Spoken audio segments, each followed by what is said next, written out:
naglabas na po ng official statement ang Bangsamoro production ni Syra. Talagang mabubura na talaga guys sa lahat ng social media ang kantang nag-viral na Selos. Yan.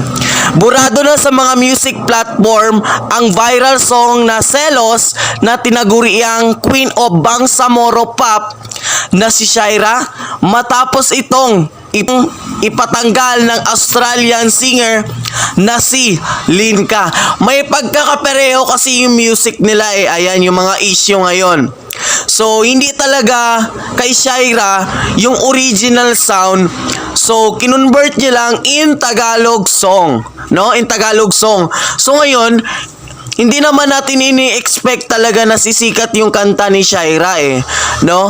Pero, yun pa man, sumikat na naman siya.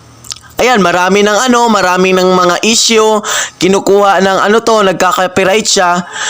Ako, sinerch ko naman din, yung totoo talaga, kinuha lang ni Syra sa Australian singer.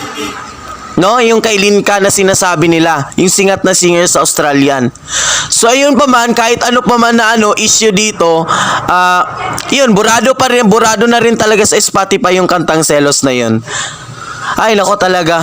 Kapag sumisikat na yung mga tao talaga, doon na talaga dinadaw, no? Lahat ng issue nandoon na, lahat para mapabagsak lang talaga. Ayun, kapag nanonood ka, just comment down below kung ano yung comment mo.